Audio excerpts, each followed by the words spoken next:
సాహితీ నక్షత్రాలు వేదిక మీద కాంతులేనుతున్నటువంటి ఉద్దండులైన పండితులు అందరికీ కూడా నా పాదాభివందనం. ఒక అద్భుతమైన సందర్భం. నన్ను గురించి మాట్లాడమని చెప్పారు మా తమ్ముడు వైరాగ్యం ప్రభాకర్. ఇప్పుడే చెప్పారు అధ్యక్షుల వారు,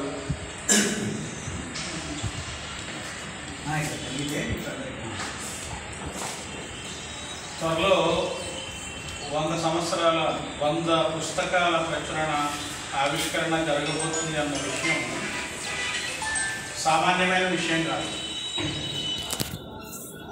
యూనిక్ అకేషన్. నా రిక్వెస్ట్ ఏమిటంటే ఆ 100వ పుస్తకం యొక్క ఉత్సవాన్ని మరింత ఘనంగా జరిపి ప్రభాకర్ కీర్తిని మనందరం కూడా చాటాల్సిన అవసరం ఉన్నది. ఒకప్పుడు సినిమాలు 100 రోజులు ఆడాయి అంటే పెద్దగా మనం అందించేవాళ్ళు ప్రతి సినిమా మంచిది అని అప్పుడు అర్థం. ఇప్పుడు 2వ వారంలోనే డబ్బాలు ఎత్తేస్తున్నారు కళాఖండాలు అనేవి కూడా. మరి వేల కోట్లు ఎలా వస్తున్నాయి అంటే ప్రపంచమంతా కూడా 5,000 థియేటర్లలో రిలీజ్ చేస్తారు. ఆఖరి వస్తాయా? అలాంటి కాకుండా కేవలం సాహిత్యంలో కూడా అతి నాణ్యమైన ప్రామాణికమైన సాహిత్యాన్ని ప్రజలకు అందించి ఇది నిజంగా ప్రపంచ రికార్డులో నమోదు కావాల్సినటువంటి విషయం. ఈ విషయంలో మా తమ్ముడు ప్రభాకర్ని నేను ఆశీర్వదిస్తున్నాను, అభినందిస్తున్నాను. ఇక రామాయణంలో ధర్మ సూక్ష్మములు, ప్రవచనములు, దీని గురించి నాకు చెప్పారు సూక్తులు. అన్నా నువ్వు దీనికి ముందు మాట రాయాలి అన్నా. తప్పకుండా రాస్తాను. పుస్తకము చదివాను. ఎంత కృషి చేశాడంటే అంతా వాల్మీకి చెప్పిన దాన్ని ఆయన మనకు వివరించారు. ఇంటర్ప్రిటేషన్ కూడా చాలా సరళమైన సులభమైన శైలిలో ఉన్నది. దీనివల్ల ఈరోజు వేలు పోసి కొనుక్కుంటున్నటువంటి వ్యక్తిత్వ వికాసం మనకు రామాయణం ద్వారా లభిస్తుందని నిరూపించారు మా తమ్ముడు. పర్సనాలిటీ డెవలప్మెంట్ అనే దాన్ని ఒక వెస్టర్న్ అప్రోచ్ చేసి ఒక సేలియబుల్ కమోడిటీ చేశారు. దాన్ని మీకు అందరికీ తెలుసు. అది కాదు వ్యక్తిత్వ వికాసం అంటే. ఇప్పుడు అధ్యక్షుల వారు చెప్పారు మానవ సంబంధాలంటే రామాయణం నుంచే నేర్చుకోవాలని. ఎన్నో విషయాలు ఇందులో ఆయన చర్చించారు. గ్రంథ విస్తర భీతిలాగా సమయ విస్తర భీతి అనేది ఒకటి ఉంది కాబట్టి సాధ్యమైనంత క్లుప్తంగా అందులోని విశేషాలను మీతో పంచుకోవడానికి ప్రయత్నిస్తాను. ముందుగా శ్రీరామచంద్ర ప్రభువు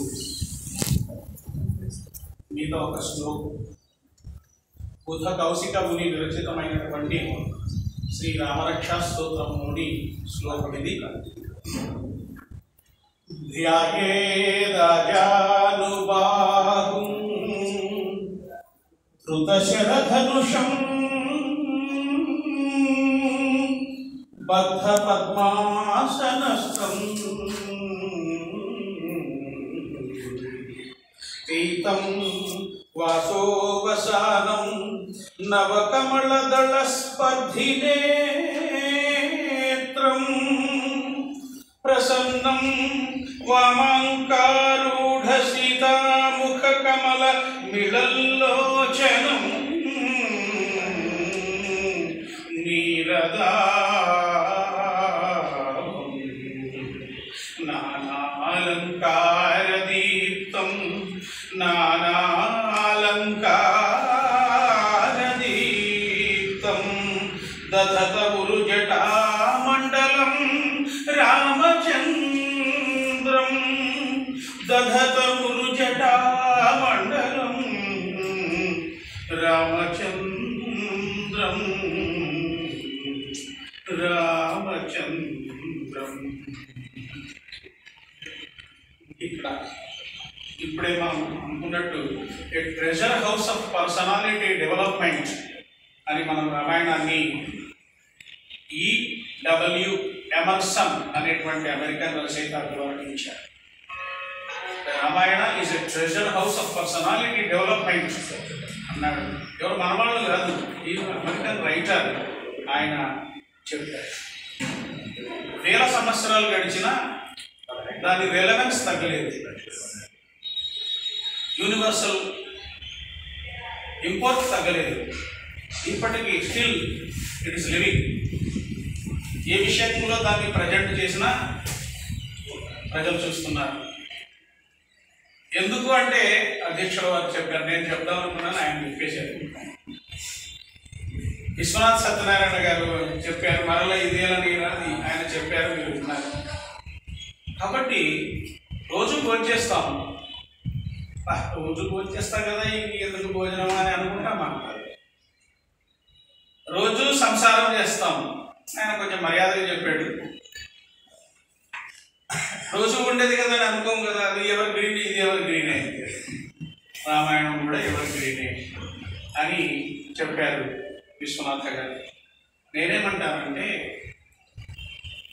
రామాయణం ఒక మంచినీటి చెలిమె లాంటి స్వచ్ఛమైన తోడే కొద్దీ వస్తూనే ఉంటుంది. రామాయణం కూడా అంతే. సముద్రం లాంటి రామాయణంలో ఎన్నో అనర్థమైన రత్నాలు ఉన్నాయి. వాటిని ఎక్స్ప్లోర్ చేసి ఎంతమందో తీసి మనకి ఇచ్చారు. అలా ఎంతో సముద్రాన్ని మధించినట్టుగా రామాయణాన్ని మధించి అందులోని అనర్థ రత్నాలను తీసి మనకి ఇచ్చారు మా తమ్ముడు వైరాగ్యం. ఇంతకుముందే అనుకున్నాం, బయట సభ లేట్ అవుతుంది, ఇక్కడ ఎందుకు అన్నది నేను అన్నాను. రమణాచార్య గారు పెద్ద ఆయన అనుకుంటారు, హైదరాబాద్లో 50 మంది వస్తే సాహిత్య సభ సూపర్ హిట్ అయినట్టే. మా రవీంద్ర భారత్లో కూడా అంతే, 50 మంది వస్తే మేము అన్నదానం పడిపోతుంటాం. ఎంతమంది వచ్చినారా అన్నది కాదు అక్కడ. వచ్చిన వాళ్ళు ఎంతమంది దాని మీద అభినవేశం కలిగి ఉన్న వాళ్ళు, ఎంతమంది దాని మీద ఆసక్తి చూపించిన వాళ్ళు చాలు. దానివల్ల చాలామందికి చాలా విషయాలు తెలుస్తాయి. ఇంకా మరి ఇంతగా మనం ఆరాధిస్తున్న ఈ శ్రీరామచంద్రుడు మనిషా దేవుడా? దేవుడైతే ఇంత ఎఫెక్ట్ ఉండదంటారు. దేవుడు అంటే మరి ఆయన గురించి డిస్కషన్ చేయకుండా ఇంకా భజనలు, ఇంకా హారతులు, పూజలు మొదలు పెట్టేస్తాం. ఆయన మనిషి కాబట్టి మనము ఇంతగా ఆయన గురించి చర్చించుకుంటున్నాం మిత్రులాగా. దానికి ప్రమాణం ఎవరో కాదు, ఆయనే చెప్పుకున్నాడు. ఆత్మానం మనుషం మన్యే రామం దశరథాత్మజం. నేను ఎవరిని, నేను మనిషిగా భావించుకుంటున్నాను, దశరథుని యొక్క కుమారుడు అన్నాడు. అక్కడ కూడా చిన్న స్వారస్యం ఉంది. ఎక్కడైనా మనల్ని మనం చెప్పుకోవాలంటే ఫలానా కొడుకులని చెప్పుకుంటే కానీ మనకు ఐడెంటిటీ లేదు. అప్లికేషన్ ఫారం రాసిన సన్నా అని కింద ఉండాల్సిందే. అది ఇక్కడ పెట్టుకున్నాడు అన్నమాట వాల్మీకి మహర్షి. రామం దశరథాత్మజం. ఆయన హ్యూమన్ బీయింగ్. ఎటువంటి మిరకిల్స్ ఆయన చేయలేదు, మహిమలు చూపలేదు. ఒక మనిషి ఎలా స్పందిస్తాడో కష్టాలకు సుఖాలకు ఆయన అలాగే స్పందించాడు. సీతమ్మ వారు కనపడకుండా పోయినప్పుడు ఏడ్చాడు గోరుమని. రావణాసురుని చంపిన వెంటనే ఒక సింహనాదం చేసి అద్భుతమైన ఎక్సైట్మెంట్ పొందాడట. అంటే ఇవన్నీ మనిషి స్పందనలే, భగవంతుడి స్పందనలు కాదు. తర్వాత ఇక ఒక్కొక్క ఎలిమెంట్ తీసుకున్నాడు ఆయన, విడదీసి చూపించాడు గ్రంథంలో. ఏకపత్రి వ్రతం. ఈ ఏకపత్రి వ్రతం అనేది ఒక చోట అంటారు ప్రభాకర్ గారు. ఎందుకో ప్రభాకర్ గారనుభూతిగా తమ్ముడు.